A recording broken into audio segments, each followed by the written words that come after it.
आज हम एक बहुत ही अहम और दिलचस्प सवाल पर बात करने वाले हैं। क्या चांदी भी अब रेयर अर्थ मेटल जैसी रणनीतिक धातु बनती जा रही है?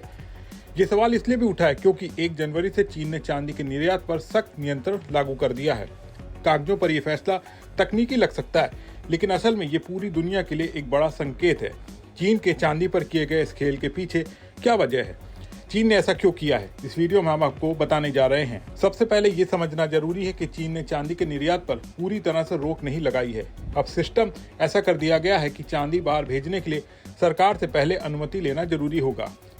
2026 और 2027 के लिए सिर्फ 44 कंपनियों को ही चांदी के निर्यात की इजाजत दी गई है।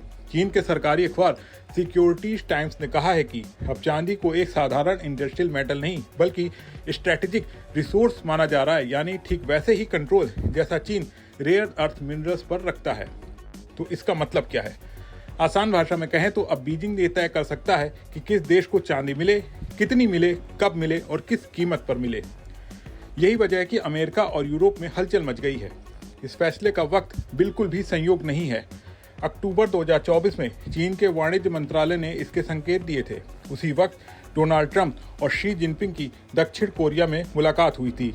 उस दौर में रेयर अर्थ मिनरल्स पर कुछ रोकें हटाई गईं। अमेरिका ने कुछ टैरिफ कम किए। अब लगता है कि चांदी अगला रणनीतिक हथियार बन गई है। चांदी सिर्फ गहनों की चीज नहीं है। बहुत लोग सोचते हैं कि चांदी सिर्फ गहनों या निवेश के काम आती है, लेकिन सच्चाई ये है कि चांदी का इस्तेमाल होता है इलेक्ट्रॉनिक सर्किट्स में, बैटरियां, सोलर पैनल, मेडिकल उपकरण, डिफेंस हार्डवेयर। इसी वजह से अमेरिका ने नवंबर में चांदी को क्रिटिकल मिनरल्स की लिस्ट में डाल दिया। 2025 के पहले 11 महीनों में चीन ने करीब 4600 टन चांदी एक्सपोर्ट की, जबकि इंपोर्ट सिर्फ 220 टन रहा। यानी चीन के पास सप्लाई पर जबरदस्त पकड़ है। इंडस्ट्रीज में क्या प्रतिक्रिया आई? दुनिया के बड़े कारोबारी भी परेशान हैं। एलन मस्क ने खुले तौर पर कहा है कि चांदी कई इंडस्ट्रियल प्रोसेस के लिए अनिवार्य है।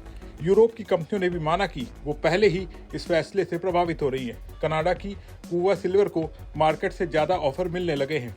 ये साफ संकेत है कि सप्लाई टाइट हो रही है। 2025 में चांदी की कीमतें 2 गुने से ज्यादा हो चुकी हैं।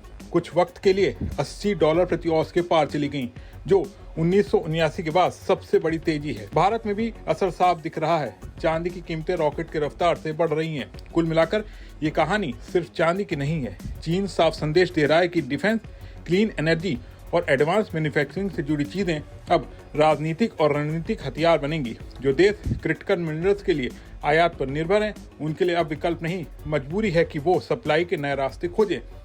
तो सवाल फिर वही, क्या चांदी अगला रेयर अर्थ मेटल बन रही है? जवाब है हाँ। आपका इसके बारे में क्या सोचना है? कमेंट करके बताएं और बने रहें बिस्तक के साथ।